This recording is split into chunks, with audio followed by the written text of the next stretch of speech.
Definition എന്താണ് അതിന്റെ താരീഫ്, എന്താണ് അതിന്റെ നിർവചനം? യുവത്വം എന്ന് പറഞ്ഞാൽ അള്ളാഹു പടച്ചിട്ടുള്ള പടപ്പുകളിൽ എന്താണ് യുവത്വം എന്ന് ചോദിച്ചാൽ ആ പടപ്പുകളെ സൃഷ്ടിച്ചതിൽ അള്ളാഹു ഉദ്ദേശിക്കുന്ന പ്രയോജനം ചിന്തിക്കണം. അള്ളാഹു ഉദ്ദേശിക്കുന്ന പ്രയോജനം ഏറ്റവും കൂടുതൽ ആരോഗ്യ സമ്പന്നമായി പ്രതിഫലിക്കേണ്ടുന്ന ഒരു സമയമാണ് അവന്റെ യുവത്വം, അല്ലെങ്കിൽ ആ വസ്തുവിന്റെ യുവത്വം. ഞാൻ പറഞ്ഞു വരുന്നത്, എന്റെ പ്രിയപ്പെട്ട സഹോദരങ്ങളെ, എല്ലാറ്റിനും യുവത്വമുണ്ട്. വൃക്ഷങ്ങൾക്കുണ്ട് യുവത്വം, നമുക്കറിയാം. സസ്യങ്ങൾക്കുണ്ട് യുവത്വം. സുന്ദരമായ ഒരു പുഷ്പവാടിയിലേക്ക് നാം കടന്നു ചെന്നാൽ എപ്പോഴും നമുക്ക് സുഗന്ധമൂറുന്ന, നമ്മുടെ നാസാരന്ധ്രങ്ങൾക്ക് ആസ്വാദനം ലഭിക്കുന്ന, നമുക്ക് കാണാൻ ആനന്ദം പകരുന്ന പുഷ്പങ്ങൾ എപ്പോഴും സുന്ദരമായിട്ട് ഇങ്ങനെ പൂവിട്ട് നിൽക്കുന്ന ഒരു കാഴ്ച കാണാൻ സാധ്യമല്ല. ഒരു പുഷ്പം അത് പൂവിട്ട് സുന്ദരമായ ഒരു കാഴ്ച നമുക്ക് പ്രദാനം ചെയ്യുമ്പോൾ, തുച്ഛമായ നാളുകൾ കഴിയുമ്പോൾ അതിന്റെ ആരോഗ്യ സമ്പന്നമായ ഇതളുകൾ താഴേക്ക് കൊഴിഞ്ഞു വീഴുന്നതായി കാണാം. അതിന്റെ യുവത്വം നഷ്ടപ്പെട്ടു എന്നാണ് നാം മനസ്സിലാക്കാനുള്ളത്. എന്റെ പ്രിയപ്പെട്ടവരെ, ഏതൊക്കെ വൃക്ഷങ്ങൾ പരിശോധിച്ചാലും എല്ലാ കാലവും എക്കാലവും ആ വൃക്ഷങ്ങൾ അതിൽ നിന്നും ഫലം നൽകുകയില്ല. ഒരു നിശ്ചിതമായ കാലം കഴിഞ്ഞാൽ എന്റെ പ്രിയപ്പെട്ട സഹോദരങ്ങളെ, അതിന്റെ ഫലങ്ങൾ കുറഞ്ഞു പോകും. അങ്ങനെ ഏതൊക്കെ വസ്തുവിനെ സംബന്ധിച്ച് ശാസ്ത്രം പറയുന്നത്, 15 കോടി കിലോമീറ്ററുകൾക്കപ്പുറത്ത് നിന്ന് 8.5 മിനിറ്റ് കൊണ്ട് പ്രകാശം തരുന്ന സൂര്യനുണ്ടല്ലോ, സൺറൈസ്, സൂര്യപ്രകാശമുണ്ടല്ലോ, ആ സൂര്യന്റെ ആയുസ്സിന്റെ ഏതാണ്ട് പകുതി എത്തി എന്നാണ് ശാസ്ത്രം പറയുന്നത്. എന്ന് പറഞ്ഞാൽ ഇപ്പോൾ യുവത്വ സമ്പൂർണമായ സമയമാണ് സൂര്യനുള്ളത്. ഇനി സൂര്യന്റെ പ്രകാശത്തിന് ചില മാറ്റങ്ങൾ വരാൻ സാധ്യതയുണ്ട് എന്ന് എന്റെ പ്രിയപ്പെട്ട സഹോദരങ്ങളെ ശാസ്ത്രം നിഗമിക്കുമ്പോ, ഏതൊക്കെ വസ്തുക്കളെ പരിശോധിച്ചാലും യുവത്വമുണ്ട് എന്നുള്ള ഏറ്റവും പ്രധാനപ്പെട്ട ഒരറിവ് നാം സമ്പാദിച്ചു വെക്കേണ്ടത് അനിവാര്യമാണ്. ഞാൻ പറഞ്ഞു വരുന്നത്, ഈ പ്രധാനപ്പെട്ട യുവത്വം മനുഷ്യനെ സംബന്ധിച്ചിടത്തോളം അത് അതീവമായ, അമൂല്യമായ അള്ളാഹുവിന്റെ അനുഗ്രഹങ്ങളിൽ ഏറ്റവും മർമ്മപ്രധാനമായിട്ടുള്ള ഒന്നാണ്. ഒരു മനുഷ്യനെ സംബന്ധിച്ചിടത്തോളം അല്ലാഹു റബ്ബുൽ ഇസ്സത്തി ലോകത്തിലേക്ക് പറന്നുവിട്ടത് എന്തിനാ? എന്റെ പ്രിയപ്പെട്ട ചെറുപ്പക്കാർ, എന്റെ മുമ്പിലുള്ള ചെറുപ്പക്കാർ, എന്റെ പരിസരത്തുള്ള പെങ്ങന്മാർ, നിങ്ങളൊക്കെ ഒരുപാട് വാഴ കേൾക്കുന്നവരാ, ഒരുപാട് പ്രഭാഷണം കേൾക്കുന്നവരാ, ഒരുപാട് വിജ്ഞാന സമ്പന്നമായ സദസ്സുകളെ സമീപിക്കുന്നവരാ, അള്ളാഹുവിന്റെ ദീനിനെ സ്നേഹിക്കുന്നവരാ. എന്റെ പ്രിയപ്പെട്ട സഹോദരങ്ങളെ, ഒരുപാട് സദസ്സുകളിൽ പോയി എന്നതുകൊണ്ട് മാത്രം ഒരു യുവാവിനും യുവതിക്കും രക്ഷപ്പെടാൻ സാധ്യമല്ല. സദസ്സുകളിൽ കടന്നു വരുമ്പോൾ അള്ളാഹു പ്രത്യേകമായ പ്രതിഫലം നൽകും. അവിടെ ഇരുന്നുറങ്ങിപ്പോയാൽ പോലും, ക്ഷീണം കൊണ്ട് ഇൽമിന്റെ സദസ്സിൽ ഉറക്കം വന്നാൽ പോലും, അവന്റെ 40 ദുരാചാര സദസ്സുകളിൽ പങ്കെടുത്ത്, അനാവശ്യ സദസ്സുകളിൽ പങ്കെടുത്ത്, 40 അങ്ങനെയുള്ള സദസ്സുകളിൽ പങ്കെടുത്ത പാപം ഒരു വിജ്ഞാനത്തിന്റെ സദസ്സ് കൊണ്ട് അത് പ്രാശ്ചിത്തമായി നൽകുമെന്ന് ഹബീബേ ഹുദാ മുഹമ്മദ് മുസ്തഫ.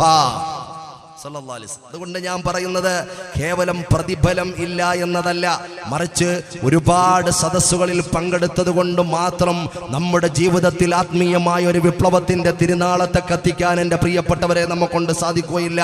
അതിനെക്കുറിച്ച് നാം സ്വമേധയാ സ്വന്തം ശരീരത്തോട്, സ്വന്തം വ്യക്തി ജീവിതത്തോട്, സ്വന്തം കുടുംബ ജീവിതത്തോട്, സ്വന്തം സാമൂഹികമായ കാഴ്ചപ്പാടുകളോട് എന്റെ പ്രിയപ്പെട്ടവരെ ആഴത്തിൽ ഒരു അപഗ്രഥനം നടത്താതെ എനിക്കും നിങ്ങൾക്കും രക്ഷപ്പെടാൻ പറ്റൂല. എന്റെ പരിസരത്തുള്ള യുവതികളും യുവാക്കളും ഗൗരവത്തോടെ ചിന്തിക്കണം. ഇതൊരിടത്താവളമാണ്. ഈ ഇടത്താവളത്തിൽ നമുക്ക് സമ്പാദിക്കാൻ ഏറെ സമ്പാദ്യങ്ങൾ അല്ലാഹു റബ്ബുൽ ഇസ്സത്ത് തന്നിട്ടുണ്ട്. ഇവിടെ നാം ഉദ്ദേശിച്ചതുപോലെയുള്ള മുതലുകൾ അത് യഥാർത്ഥ സമ്പാദ്യമല്ല എന്ന് എന്റെ വാക്കല്ല, വിശുദ്ധമായ ഖുർആനിന്റെ വാക്ക്. അൽ മാലു വൽ ബനൂൻ സീനത്തുൽ ഹയാത്തി ദുനിയ. ദുനിയാവിലെ വസന്തവും വർണ്ണവും മാത്രമാണ് സമ്പത്തും സന്താനങ്ങളുടെ പ്രൗഢിയും എന്ന് അള്ളാഹുവിന്റെ ഖുർആൻ പറയുമ്പോൾ, അള്ളാഹുവിന്റെ ഖുർആൻ ചേർത്തങ്ങ് പറയുന്നു, എന്താണ് അനന്തമായ ലോകത്തിൽ കൊണ്ടുപോകുവാനും ഒരു മനുഷ്യനെ അള്ളാഹു ആരോഗ്യമെന്ന അമൂല്യമായ സമ്പത്ത് തന്ന് സൃഷ്ടിച്ച് പറഞ്ഞു വിട്ടപ്പോൾ, ആ ആരോഗ്യം കൊണ്ട് എന്ത് സമ്പാദ്യമാണ് പരലോകത്തേക്ക് കൊണ്ടുപോകാൻ പറ്റുന്നത് എന്നും അള്ളാഹു തആല വേർതിരിച്ചു മനസ്സിലാക്കി തരുകയാ. വൽ ബാഖിയാത്തുസ് സ്വാലിഹാത്ത്, കൊണ്ടുപോകാനുള്ളത് സ്വാലിഹായ സൽക്കർമ്മമാണ്. അള്ളാഹുവിന്റെ അടുക്കലേക്ക് കൊണ്ടുപോകാനുള്ളത്, പടച്ചവന്റെ മുമ്പിൽ പ്രതിഫലിക്കുന്നത്, അള്ളാഹു റബ്ബുൽ ഇസ്സത്തിന്റെ മുമ്പിൽ പ്രകാശിക്കുന്നത് സ്വാലിഹായ സൽക്കർമ്മമാ. അതുകൊണ്ട് എൻ്റെ പ്രിയപ്പെട്ട യുവാക്കൾ, എൻ്റെ പ്രിയപ്പെട്ട യുവതികൾ, എൻ്റെ ശബ്ദം ഇപ്പോൾ ശ്രവിക്കുന്നവർ, പിന്നീടൊരു സമയത്ത് ഏതെങ്കിലും സംവിധാനത്തിലൂടെ ശ്രവിക്കാൻ അള്ളാഹു ഇടയാക്കിയാൽ എൻ്റെ ശബ്ദം ശ്രവിക്കുന്ന മുഴുവൻ ആളുകളോടും ഞാൻ പറയുകയാ, അള്ളാഹു റബ്ബുൽ ഇസ്സത്ത് ഒരു മനുഷ്യനെ പറന്നു വിട്ടപ്പോൾ ആ ജന്മത്തോടുകൂടി ആ മനുഷ്യൻ ജനിച്ചു വീഴുന്നതിനോടുകൂടി എല്ലാ കഴിവുകളും അള്ളാഹു കൊടുക്കുന്നില്ല. വിഷയം വളരെ ഗൗരവപ്പെട്ടതാണ്. അത് ചിന്തയോടുകൂടി കേൾക്കണം. കേവലം ഒരു നിരർത്ഥ പ്രഹസന പ്രവർത്തന പ്രഭാഷണവും സദസ്സുമായിട്ട് തതപ്പതിച്ചു പോകരുത്. അങ്ങനെ ഏതെങ്കിലും ഒരു അലങ്കാരത്തിന് വേണ്ടി വന്ന ആളുമല്ല. അതുകൊണ്ട് എൻ്റെ പ്രിയപ്പെട്ടവരെ, മനസ്സു തുറന്ന് കേൾക്കാൻ തയ്യാറാകണം. അള്ളാഹു അനുഗ്രഹിക്കുമാറാകട്ടെ. ഞാൻ പറഞ്ഞു വന്നത്, മനുഷ്യനെ സംബന്ധിച്ചിടത്തോളം ജനിച്ചു വീഴുമ്പോൾ സമ്പൂർണമായ കഴിവുകൾ അവൻ അള്ളാഹു കൊടുക്കുന്നില്ല. ലോകത്തിലെ ഏറ്റവും അത്ഭുതകരമായ ജീവിയാണ് മനുഷ്യൻ. ചിന്തിക്കണേ, ലോകത്തിൽ ഏറ്റവും മഹാത്ഭുതങ്ങളുടെ അത്ഭുതമാണ്, അത്ഭുതങ്ങളുടെ മഹാത്ഭുതമാണ് മനുഷ്യൻ. ആ മനുഷ്യനെക്കാളും അത്ഭുതം ലോകത്ത് അള്ളാഹു പടച്ച ഒരു സൃഷ്ടിക്കുമില്ല. അതെന്തുകൊണ്ടാണ് എന്ന് എൻ്റെ പ്രിയപ്പെട്ട സഹോദരങ്ങളെ, ഇവിടെ അതിൻ്റെ ആഴങ്ങളെ അപഗ്രഥിക്കാനുള്ള സമയമില്ല. ആ ഒരു വസ്തുത നാം മനസ്സിലാക്കണം. ലോകത്തിലെ ഏറ്റവും വലിയ അത്ഭുതമാണ് മനുഷ്യൻ എന്ന് പറയുന്ന സൃഷ്ടി. ഫതബാറകല്ലാഹു ബിഅഹ്സനിൽ ഖാലിഖീൻ.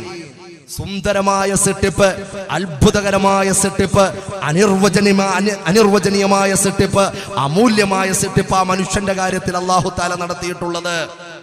ഒരു കുറ്റവും കുറവില്ല, സമ്പൂർണമായ സൃഷ്ടിപ്പ്. ഈ മനുഷ്യനെ സംബന്ധിച്ചിടത്തോളം അള്ളാഹു ഈ ലോകത്തേക്ക് പറഞ്ഞു വിട്ടത് അള്ളാഹുവിന് ആരാധനകൾ അർപ്പിക്കാൻ വേണ്ടിയിട്ടാണ്. വമാ ഖലഖതുൽ ജിന്ന വൽ ഇൻസ ഇല്ലാ ലിയഅ്ബുദൂൻ.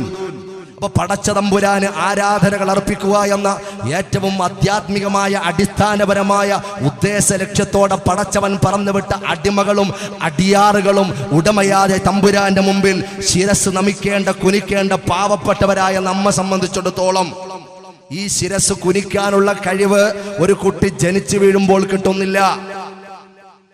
ഈ ലോകത്തുള്ള മനുഷ്യനല്ലാത്ത മുഴുവൻ പടപ്പുകളും, മുഴുവൻ സൃഷ്ടികളും, മുഴുവൻ ചരാചരങ്ങളും, മുഴുവൻ അനന്തമായ അമൂല്യമായ പടച്ചവൻ വിധാനിച്ചിട്ടുള്ള മുഴുവൻ വിഭവങ്ങളും, എൻ്റെ പ്രിയപ്പെട്ടവരെ, മനുഷ്യർക്ക് വേണ്ടിയിട്ടാണ്. ചിന്തിക്കണം, മനുഷ്യനെ ഈ ലോകത്തിലുള്ള ഏതെങ്കിലും മറ്റ് ജീവികൾക്ക് വേണ്ടിയിട്ട് പടച്ചിട്ടില്ല. ചിന്തിക്കണം, ഈ ലോകത്തിലുള്ള ഏതെങ്കിലും വൃക്ഷങ്ങൾക്ക് വേണ്ടി മനുഷ്യനെ പടച്ചിട്ടില്ല. ഈ ലോകത്തിലുള്ള ആകാശമണ്ഡലത്തിന് വേണ്ടി മനുഷ്യനെ പടച്ചിട്ടില്ല. ഈ ലോകത്തിലുള്ള ഭൂമിയുടെ 3/4% സാഗരത്തിന് വേണ്ടി മനുഷ്യനെ പടച്ചിട്ടില്ല. എന്നാലോ മനുഷ്യനല്ലാത്ത മുഴുവൻ പടപ്പുകളും ആർക്ക് വേണ്ടിയിട്ടാ? ഈ മനുഷ്യന് വേണ്ടിയിട്ടാ. ഈ മനുഷ്യൻ വളരെ കാര്യപ്പെട്ട ജീവിയാണെന്ന് പറയാനുള്ള ഒരു പ്രധാനപ്പെട്ട കാരണം അതാ. എൻ്റെ പ്രിയപ്പെട്ടവരെ, മനുഷ്യന്റെ ദൗത്യമേതാ? ഈ പറയപ്പെട്ട എല്ലാ വിഭവങ്ങളും എൻ്റെ അവകാശവാദമല്ല. അള്ളാഹുവിന്റെ ഖുർആൻ പറയുന്നു, ഖലഖലകും മാ ഫിൽ അർദി ജമീആ. ആകാശഭൂമികളിലുള്ള മുഴുവൻ വസ്തുക്കളും, അതിൻ്റെ ഇടയിലുള്ള മുഴുവൻ വസ്തുക്കളും മനുഷ്യരെ നിങ്ങൾക്ക് പ്രയോജനത്തിന് വേണ്ടിയിട്ടാണെന്ന് അള്ളാഹുവിന്റെ ഖുർആൻ പറയുമ്പോൾ, എൻ്റെ പ്രിയപ്പെട്ട സഹോദരങ്ങളെ, ഒരു പോയിന്റ് ഞാൻ പറയട്ടെയോ? പലപ്പോഴും പല വിഷയത്തിലും പലരും ചിന്തിച്ചിരുന്നു, ഈ ലോകത്തിലുള്ള എല്ലാ മനുഷ്യന് ഉപകാരപ്രദമാണോ? നിങ്ങൾക്കറിയുമോ, ലോകത്തിൽ അതേ 7 ഭൂഖണ്ഡങ്ങൾ, ഭൂമിയുടെ 7 കഷ്ണങ്ങൾ, 7 ഭൂഖണ്ഡങ്ങളാണ്, 7 വൻകരകളാണ്. എൻ്റെ പ്രിയപ്പെട്ട സഹോദരങ്ങളെ, നമുക്കെല്ലാം അറിയാം, ഏഷ്യ, ആഫ്രിക്ക, തെക്കേ അമേരിക്ക, വടക്കേ അമേരിക്ക, ഓസ്ട്രേലിയ, അന്റാർട്ടിക്ക തുടങ്ങുന്ന 7 എൻ്റെ പ്രിയപ്പെട്ട സഹോദരങ്ങളെ ഭൂഖണ്ഡങ്ങൾ. ഈ ഭൂഖണ്ഡങ്ങളിൽ അന്റാർട്ടിക്ക എന്ന് പറയുന്ന ഐസിന്റെ പാളികൾ മാത്രമുള്ള ഒരു പ്രദേശമുണ്ട്. എന്താ പറഞ്ഞത്? അന്റാർട്ടിക്ക എന്ന് പറയുന്ന ഐസുകളുടെ പാളികൾ മാത്രമുള്ള ഒരു പ്രദേശം ഭൂമിയുടെ ഒരു ഭാഗത്ത് അല്ലാഹു സംവിധാനിച്ചിട്ടുണ്ട്. അവിടെ മനുഷ്യന് പാർക്കാൻ സാധ്യമല്ല, അവിടെ എല്ലാ ജീവികൾക്കും പാർക്കാൻ സാധ്യമല്ല. അവിടെ പാർക്കുന്നത് പെൻഗ്വിൻ പോലെയുള്ള വളരെ പ്രധാനപ്പെട്ട ജീവികളല്ലാതെ, കയ്യിലെണ്ണാൻ പറ്റുന്ന ജീവികളല്ലാതെ മറ്റൊരു ജീവികളും ഐസിന്റെ പാളികളാൽ നിർമ്മിക്കപ്പെട്ട അത്ഭുതകരമായ ആ ഭൂഖണ്ഡത്തിൽ ഇല്ല. ശാസ്ത്രം ആദ്യം ഓരോ ഭൂഖണ്ഡങ്ങളെ സംബന്ധിച്ചും പഠിച്ചുകൊണ്ട് പറഞ്ഞു, എല്ലാ ഭൂഖണ്ഡങ്ങളും മനുഷ്യന് ഏതെങ്കിലും തരത്തിൽ ഉപകാരമാണ്. പക്ഷേ ഒരു മനുഷ്യന് കാലുകുത്താൻ പോലും സാധ്യമല്ലാത്ത അന്റാർട്ടിക്ക എന്ന് പറയുന്ന ഭൂഖണ്ഡം അത് മനുഷ്യന് ഉപകാരമില്ലാത്തതാണ് എന്ന് ആദ്യം ശാസ്ത്രം പറഞ്ഞിരുന്നു. എന്നാൽ അത്യാധുനിക സജ്ജീകരണങ്ങളും ടെക്നോളജികളും അത് ഡെവലപ്പായതിനു ശേഷം അവർ കാര്യമായ കാഴ്ചപ്പാടോടെ, ഉന്നതമായ ചിന്തയോടെ, അന്വേഷണ ത്വരതയോടെ മുന്നോട്ട് പോയപ്പോൾ അവർ പറഞ്ഞത് എന്താണെന്നറിയുമോ എൻ്റെ പ്രിയപ്പെട്ട സഹോദരങ്ങളെ? അന്റാർട്ടിക്ക എന്ന് പറയുന്ന ഐസിന്റെ പാളികളാൽ രൂപപ്പെടുത്തപ്പെട്ട ഈ ഒരു പ്രതലമില്ലായിരുന്നെങ്കിൽ ഭൂമിയിൽ ഒരൊറ്റ മനുഷ്യനും ജീവിക്കാൻ സാധ്യമല്ല. എന്തിനാ ഇത് പറഞ്ഞത്?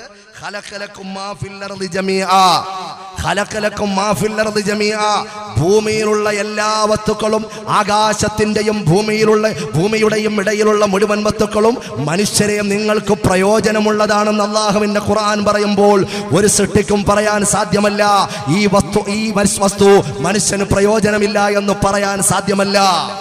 എന്റെ പ്രിയപ്പെട്ടവരെ, അവർ പറഞ്ഞത് എന്താ? അന്റാർട്ടിക്ക എന്ന് പറയുന്ന ഭൂഖണ്ഡം അത് മനുഷ്യന്റെ ജീവിതത്തിലെ ഏറ്റവും പ്രധാനപ്പെട്ട ഒരു പ്രതലമാണ്, ഒരു പ്രദേശമാ. എന്തുകൊണ്ടാ അതിനവര് പേരിട്ടത് AC എന്നാണ്? ഭൂമിയുടെ എയർ കണ്ടീഷൻ ഐസിന്റെ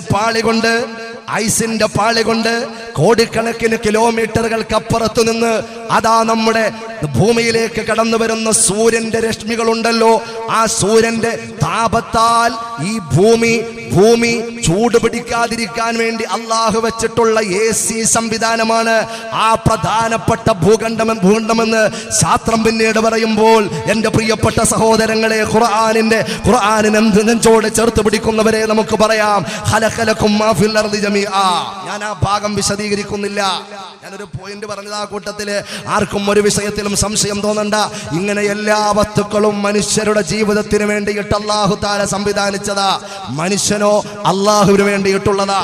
ഈ അല്ലാഹുവിന് വേണ്ടിയിട്ട് ആരാധനകൾ അർപ്പിക്കാൻ വേണ്ടി പടച്ചതമ്പുരാൻ പറന്നുവിട്ട മനുഷ്യൻ, ആ ആരാധനകൾ, ആ മനുഷ്യന്റെ പ്രവർത്തനങ്ങളിൽ, ആ മനുഷ്യന്റെ പ്രായത്തിൽ ഏറ്റവും കൂടുതൽ പ്രതിഫലനത്തോടെ, പ്രകാശത്തോടെ പ്രതിഫലിപ്പിക്കാൻ പറ്റുന്ന ഒരു സമയമാണ് the youth. അവന്റെ യുവത്വ സമയം. ഞാൻ പറഞ്ഞു അതിന്റെ ഡെഫിനിഷൻ. അള്ളാഹു പടച്ച ഒരു പടപ്പിന്, ആ പടപ്പിന് എന്തിനു വേണ്ടിയിട്ട് പടച്ചോ, ആ പടപ്പിൽ നിന്ന് എന്ത് പ്രയോജനമാണോ പടച്ചവൻ ഉദ്ദേശിക്കുന്നത്, ആ പ്രയോജനം കൂടുതലായി കിട്ടുന്ന ഒരു സമയത്തിനാണ് യുവത്വം എന്ന് പറയുന്നത്. മനുഷ്യനെ സംബന്ധിച്ചിടത്തോളം എന്തിനാ മനുഷ്യനെ അള്ളാഹു പടച്ചത്? അള്ളാഹുവിനെ ആരാധിക്കാൻ. ഈ ആരാധനകൾ ആരോഗ്യ സമ്പൂർണമായി നല്ല കർമ്മശേഷി, കർമ്മോത്സുകരായിട്ട് പടച്ച തമ്പുരാന്റെ മുമ്പിൽ ഒരു യുവാവായ, ഒരു യുവതിയായ, ഒരാണോ പെണ്ണോ റബ്ബിന്റെ മുമ്പിൽ അല്ലാഹു അക്ബർ എന്ന് പറഞ്ഞ് കൈകെട്ടുമ്പോൾ അവർക്കുണ്ടാകുന്ന ഉത്സാഹം പോലെ പ്രായമുള്ള ആളുകൾക്ക് ഉണ്ടാവൂല. കുട്ടികൾക്ക് അത്ര കോൺസെൻട്രേഷൻ കിട്ടൂല, പ്രായമുള്ളവർക്ക് അത്ര ഉത്സാഹം കിട്ടൂല. യുവാവാണ്, യുവതിയാണ് പടച്ച തമ്പുരാന്റെ മുമ്പിൽ ഏറ്റവും ഉത്സാഹത്തോടുകൂടി പടച്ചവനിലേക്ക് ഓടിയെടുക്കാൻ പറ്റുന്ന പരിപക്വമായ ഒരു പ്രായം അവർക്കാണ്. അതുകൊണ്ടാണ് ഇത്ര